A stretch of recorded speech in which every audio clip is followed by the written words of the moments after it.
사랑합니다. 최고의 과학 선생님이 되고 싶은 홍일함 선생님입니다. 오늘은요, 우리가 살고 있는 태양계 중에서 가장 중심에 있는 보스 태양에 대해서 태양의 특징과 그리고 태양으로 인해서 우리 지구에 미치는 영향에 대해서 한번 알아볼 거예요. 그만큼 많이 알려져 있을 것 같지만요, 태양은 정말 미스터리한 그런 항성입니다. 스스로 빛을 내는 별이죠. 그래서 태양에 관해서 간단하게 브리핑을 하자면, 태양은요, 중력이 엄청나게 크답니다. 왜냐하면 그만큼 질량이 크기 때문에 중력이 큰데요. 태양의 중력은 카이퍼 벨트, 그리고 그 더 큰 오르트 구름까지 중력이 미친다고 하니까 굉장하죠. 또한 태양의 크기는 그 반지름이 약 70만 킬로미터, 지구의 약 109배라고 합니다. 지구 반지름이 약 6,400km인 거에 비하면 엄청난 크기죠. 자, 그 다음에 또 태양의 온도는 약 6000도씨 또는 6000K, 켈빈 온도 6000K라고 하는데요. 선생님이 너무 궁금했어요. 태양의 온도를 어떻게 쟀을까? 자, 선생님이 알아본 바로는 햇빛을 분석합니다. 햇빛을 스펙트럼을 분석해서 대충 이런 색이면 태양이 몇 도 정도 되겠다라고 해서 그렇게 간접적으로 온도를 알아낸 거라고 해요. 신기하죠? 그래서 이렇게 미스터리한 태양을 오늘 하나씩 알아보도록 하겠습니다. 자, 먼저 태양의 표면을 보면 그 표면을 뭐라고 하냐면 광구라고 해요. 그래서 태양 여기 가운데 사진이 있죠? 자, 태양 이게 표면을 광구라고 하는데, 광구를 잘 관찰해 보면 여기에 이렇게 까만색의 어두운 부분과, 자, 이것을 흑점이라고 합니다. 그 다음에 이렇게 보이나요? 여기 오돌토돌한 거, 약간 쌀 뿌려놓은 것 같이 돼 있는 이런 쌀알 무늬가 있어요. 자, 우리가 흑점에 대해서 좀 더 자세히 알아볼 필요가 있는 게요, 흑점을 통해서 두 가지를 알 수 있어요.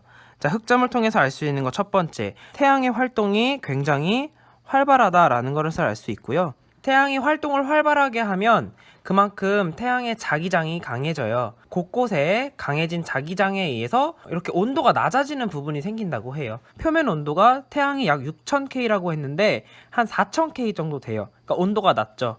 그리고 어둡게 보이고요. 그래서 이렇게 검게 온도가 낮아진 점이 이렇게 생기고요. 자, 두 번째, 흑점이 우리에게 알려주는 것. 흑점은요, 제자리에 있는 것이 아니라 이동합니다. 자, 흑점의 이동을 통해서 우리가 무엇을 알 수 있느냐?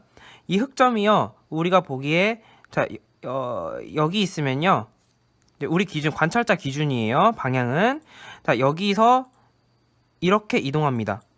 여기서도 이쪽 방향으로 이동합니다. 자, 그러면은 방향이 어떻게 되죠? 네, 동에서 서로 이동하는 거죠. 자, 이게 왜 동에서 서인지 모르는 사람들은 우리가 태양을 관찰할 때는 항상 남쪽 하늘을 보면서 관찰한다는 것을 잘 기억하고요. 자, 남쪽 하늘을 바라보니까 이쪽이 동쪽, 이쪽이 서쪽이죠. 그러면은 태양이 어디서 어디로 자전한다고 알 수가 있어요? 네, 태양은 서에서 동으로 자전한다는 것을 알 수가 있었던 거예요. 아, 하나 더 있네요. 세 번째, 흑점을 잘 보면은요, 흑점의 그 이동 속도, 흑점의 이동 속도가 여흑점과 여흑점이 시간에 따라 이동 속도가 다릅니다. 무슨 말이냐? 만약에 태양이 고체라면 흑점의 이동 속도가 똑같아야 돼요. 하지만 태양이 고체가 아니기 때문에 흑점의 이동 속도가 다릅니다.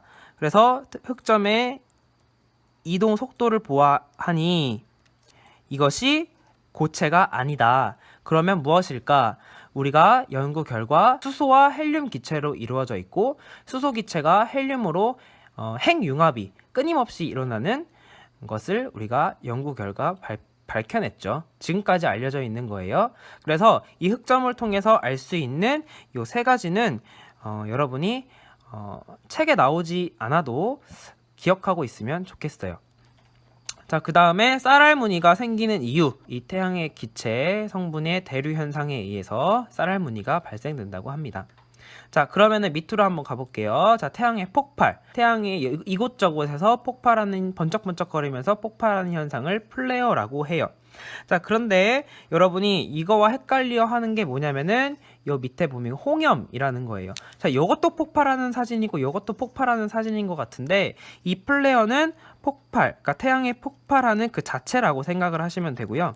폭발 현상. 자, 그 다음에 홍염은 어떤 태양의 폭발로 인해 불기둥이 강력하게 그러니까 불기둥이 높이 솟아오른 거예요. 그러니까 홍염은 불기둥이라고 생각하면 돼요. 그래서 이렇게 차이가 있다는 것을 여러분이 아시면 되겠습니다. 자, 왼쪽으로 한번 가볼까요? 자, 태양의 대기. 태양도 역시 대기가 있어요. 어쨌든 태양의 광구와 가장 가까운 표면의 대기를 채층이라고 합니다. 이 채층은요, 우리 책에는 채층은 광구 바로 바깥에서 분홍색으로 보이는 대기층이라고 하는데요. 이 채층은요, 잘 관찰할 수가 없어요. 우리가 일식이 일어나지 않는 이상 잘 관찰이 어렵습니다. 자, 그러면은 일식이 일어나면은 체할 수 있는 게 바로 이 코로나인데요. 이게 광구 주변의 대기라면 이거는 훨씬 더 위에, 그러니까 상부 대기층이죠.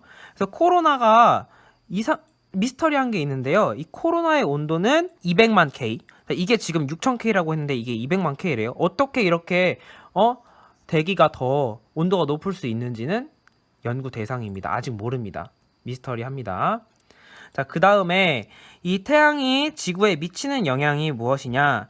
일단 이렇게 태양이 기체잖아요. 그러니까 기체에서 만약에 대기가 이렇게 밖으로 빠져나오면은 이 태양의 전기적 성질을 띤 입자들이 막 나오고요. 방사선도 나오고 여러 가지의 이런 입자들이 나옵니다. 그 입자들이 지구의 대기와 부딪혀서 이렇게 반짝반짝거리는 빛을 내는 현상이 바로 오로라죠. 그죠? 그럼 오로라가 북극이랑 남극에서 주로 관측이 되잖아요. 그럼 오로라가 왜 북극이랑 남극에서 관측이 되는지는 지구 자기장과 아주 큰 연관이 있습니다. 이것은 여러분이 한번 자료를 조사해보면 좋을 것 같아요. 자, 그 다음에 또 지구에 미치는 영향 중에 델린저 현상이라는 게 있어요. 이런 입자들이 막 지구에 도달하면요, 일시적으로 무선 통신이 두절되고 인공위성이 뭔가 통신이 좀 잘못되고 이런 델린저 현상이 있다고 합니다. 태양의 활동이 굉장히 활발할 때 많이 일어나겠죠? 자, 그럼 오늘 강의는 여기서 마치도록 하겠습니다. 수고했습니다.